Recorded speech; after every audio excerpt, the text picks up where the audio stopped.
Welcome everyone. Today we're going to transition into the next major topic in the course, logistic regression, which is a technique to do classification. And we're going to discuss what we mean by that. So we're going to introduce today the idea of classification and provide a little bit of an overview of where the techniques we've learned so far, linear regression and logistic regression, fit into the broader landscape of tools in machine learning. We're going to motivate why the model that we end up using is the way it is. It turns out that even though there's kind of a strong way of building this up mathematically, there's actually quite a bit of intuition that we can build up by playing a little bit with some data to see why, for classification tasks, we may need to change a little bit the approach that we had used up until now.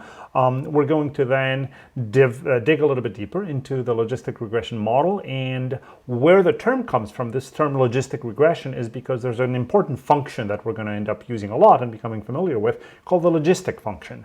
And so we're going to see where that function appears in our models, why we need to switch away from the approach that we had used with our loss. So the L2 loss that has been our little workhorse up until now doesn't quite do the trick when we try to produce outputs that are classifying outcomes rather than predicting a quantitative variable. And this is going to lead us to introducing another type of loss called the cross-entropy loss that is much better suited for this kind of task. And we'll try to motivate all this with some intuition. So let's refresh a little bit our memory from the topics that we have been discussing the last few weeks, which were linear regression. We spent a lot of time building models, and we saw how this general formulation where we predict y as a function that has parameters theta and that takes our features x, and which is written as a linear model. So this is an arbitrary function. F could be anything, but the linear regression model has this very specific form where y hat is predicted as x transpose times theta, is actually a very general model. We saw how this construction, even though it is linear in its mathematical structure, and therefore we have access to quite a bit of mathematical and computational techniques that work extremely robustly, can actually capture very complex behavior by introducing in the design matrix X arbitrary nonlinear features. We went through all of that, and how we frame the finding of the optimal values of these parameters as an optimization problem based on minimizing an average loss, minimizing the model risk, potentially regularizing that process with an added penalty, and how that leads to quantitative predictions. So this expression x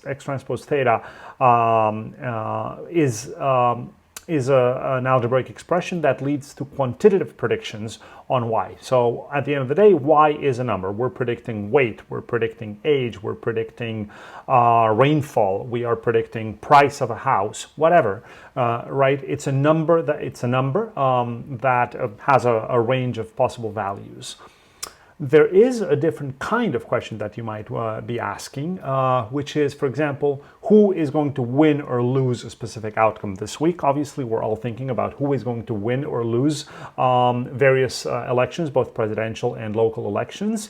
But you could be looking at, for example, is my team going to win or lose the following game based on the data that I have on their record and the data that I have about perhaps the team they're playing against? Can I make an educated guess on how likely they are to win or lose, more than simply sort of chatting with my friends and arguing, but actually based on the data?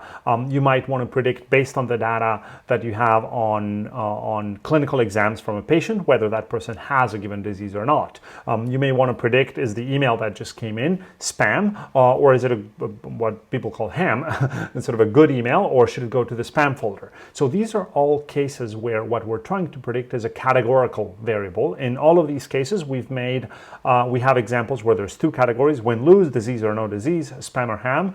In general, you could be predicting more categories. You could have images, for example, of animals, but you're trying to predict which animal is it? Is it a cat? Is it a dog? Is it a snake? Is it a lion?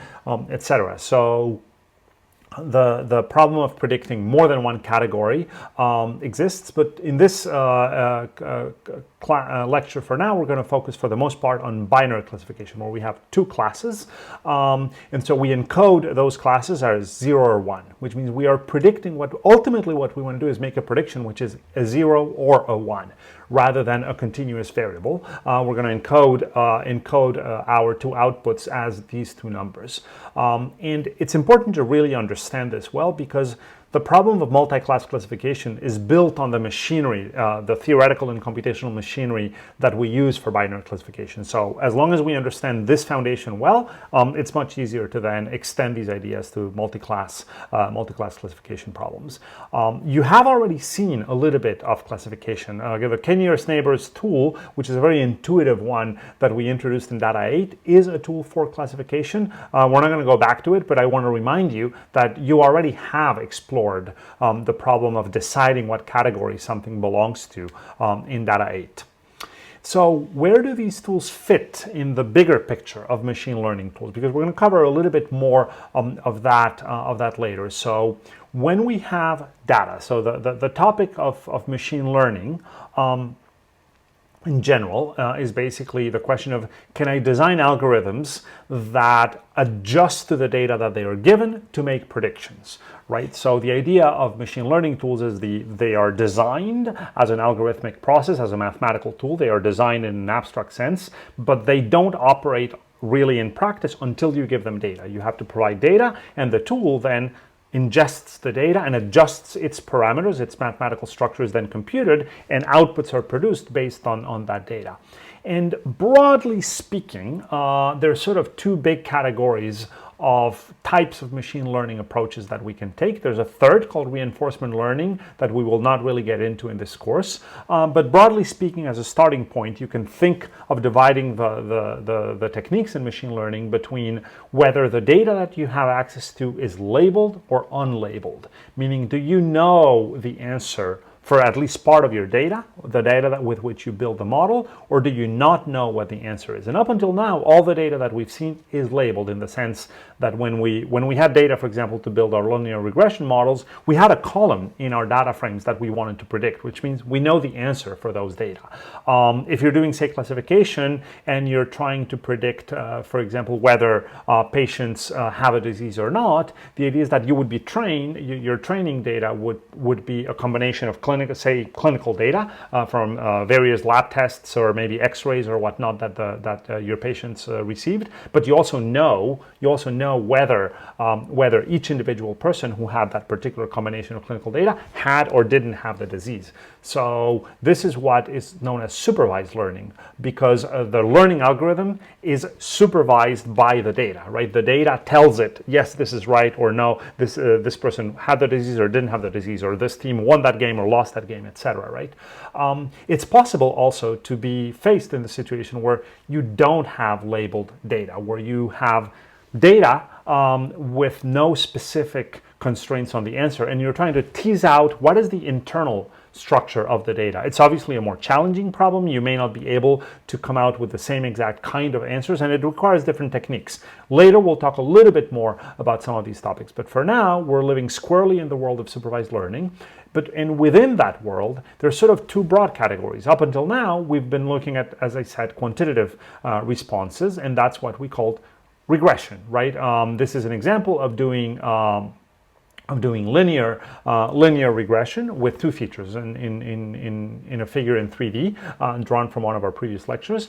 And now we're going to dive into the problem of categorical responses, where now what we're asking is, what is the class of these data? And we'll start, as we said, with binary classification. So even though the term that we use is logistic regression, it is the actual task is to make provide a class label for our outputs. So in general, when you hear logistic regression, you should always be thinking of, I am classifying data. I'm classifying outputs, either two outputs at the start or potentially doing multi-class classification, rather than producing a regression, what we call a regression line or a regression fit curve. In this case, we're not going to be fitting a curve to the data. We're going to be providing labels A or B for every input. That's what our output will be.